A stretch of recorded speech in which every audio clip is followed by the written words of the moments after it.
আপনি একদম নিশ্চিন্ত থাকুন মহারাজ, আমাদের রক্ষামন্ত্রী রাজ্যের চারিদিকে কড়া সুরক্ষার ব্যবস্থা করেছেন। কি জানি মন্ত্রী, তাই যেন হয়। যবে থেকে দূত মারফত জানতে পেরেছি যে আমাদের রাজ্যে ভিনদেশী শত্রু আক্রমণ করতে চলেছে, তবে থেকেই বেশ দুশ্চিন্তা হচ্ছে। কিন্তু মহারাজ।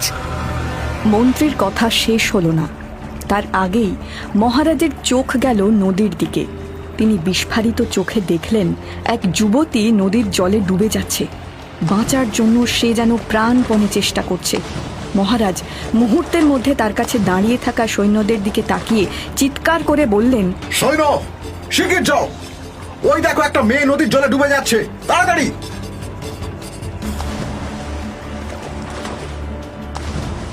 বাঁচাও!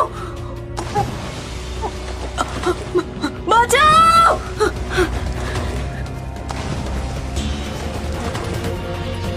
ভয় পেও না, সৈন্যরা তোমাকে রক্ষা করবে।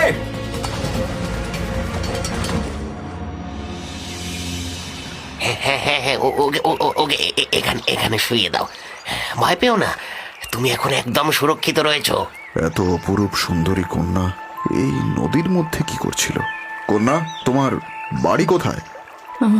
আমার নাম সুকন্যা মহারাজ। আমার বাড়ি তিলকপুরে। তিলকপুর? সে তো এখান থেকে অনেক দূর মহারাজ, কিন্তু তুমি এত দূরে এলে কি করে?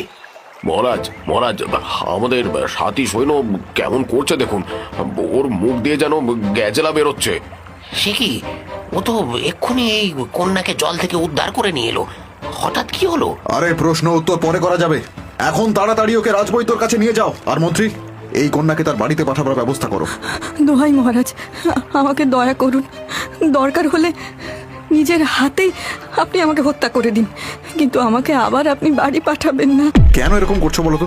কি হয়েছে? মহারাজ, আমি অনাথ, কাকা কাকিমার বাড়িতে আশ্রিতা। টাকার জন্য ওরা আমাকে এক ব্যবসায়ীর কাছে বিক্রি করে দিচ্ছিল। ওরা আমাকে নৌকো করে ভিন দেশে নিয়ে যাচ্ছিল। উপায় না দেখে আমি নদীর জলে ঝাঁপ দিই মহারাজ। আমি মরে যাব, কিন্তু ওই বাড়িতে আমি আর ফিরবো না, কিছুতেই না। আচ্ছা বেশ, তুমি কেঁদো না। আমার রাজপ্রাসাদে তুমি একদম সুরক্ষিত। তোমার যত দিন ইচ্ছে তুমি এখানে থাকতে পারো।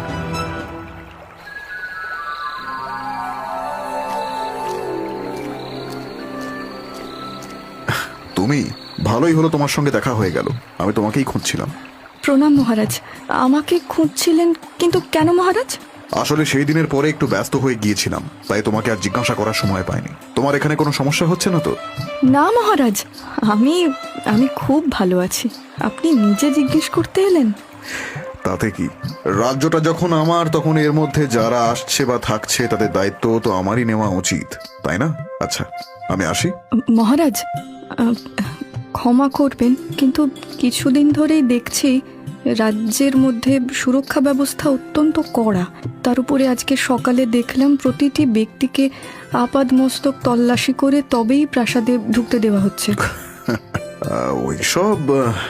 ওইসব আমার মন্ত্রীর বুদ্ধি। আসলে কিছুদিন ধরেই কোনো ভিনদেশী শত্রুরা আমাদের রাজ্য আক্রমণের পরিকল্পনা করছে, কিন্তু আমরা জানি না সেই শত্রুরা কে বা কারা, তাই এই ব্যবস্থা আর কি। আক্রমণ করবে? তার মানে কি যুদ্ধ হতে পারে মহারাজ? সে কি আর এখন থেকে বলা যায়? তবে যুদ্ধ হোক বা না হোক, তুমি এখানে সুরক্ষিত। আমি বেঁচে থাকতে আমার প্রজাদের আমি কিচ্ছু হতে দেব না। এইভাবেই কাটতে থাকলো দিন। এর মধ্যে বেশ কয়েকবার মহারাজের সাথে সুকন্যার দেখা হয়েছে। সুকন্যা যতবার দেখেছে ততবারই অবাক হয়ে গেছে যে মহারাজ মানুষ হিসেবে কতটা সৎ আর প্রজাবৎসল। সেদিন মহারাজ বাগানে পায়চারি করছিলেন।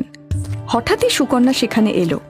তার খোলা চুল, পরিহিত সুসজ্জিত বস্ত্র, সব মিলিয়ে তার রূপ দেখে যেন মনে হচ্ছে সাক্ষাৎ স্বর্গের অপ্সরা। মহারাজ তাকে দেখে মুগ্ধ দৃষ্টিতে তাকিয়েই নিজেকে সামলে নিয়ে বললেন, তুমি এই সময় এখানে, মানে কিছু প্রয়োজন ছিল নাকি? না না মহারাজ, আসলে আমি মহাদেবের মন্দিরে পুজো দিতে গিয়েছিলাম। এই রাজ্যে আক্রমণের আশঙ্কার কথা শুনে, বিশেষ করে আপনার উপরে আক্রমণের কথা জানতে পেরে পুজো দিতে গিয়েছিলাম। আমার জন্য পুজো? ধন্যবাদ। সেই ছোটবেলাতে মা আমার জন্মদিনে পুজো দিত, তারপরে মা চলে গেলেন, পুজো দেওয়াও বন্ধ হয়ে গেল। বেশ, তো আমি না হয় আপনার জন্য পুজো দেব। এই নিন প্রসাদ। মহারাজ সাবধান! কি হয়েছে মহারাজ? আপনি আপনি ঠিক আছেন তো? ঠিক আছে। সাপ, ওই যে বিষধর সাপ, ওই ঝোপের দিকে গেছে, শিগগির দেখো তো। ক্ষমা করবেন মহারাজ, কিন্তু ওই সময় আপনাকে ঠেলে দেওয়া ছাড়া আমার আর কোনো পথ ছিল না। ক্ষমা করবেন। ছি ছি ছি ছি। ক্ষমা চেয়ে আমাকে লজ্জা দিও না। ধন্যবাদ আমার প্রাণ রক্ষা করার জন্য। আজকে তুমি না থাকলে হয়তো সত্যি কোনো অঘটন ঘটে যেত। বুঝতে পারছি পুজোটা তুমি মন থেকেই দিয়েছো। ধুর ধুর, পথে পথে ঘুরে সারাটা দিন কেটে গেল, তবু একটা শিকার অব্দি জুটলো না। আরে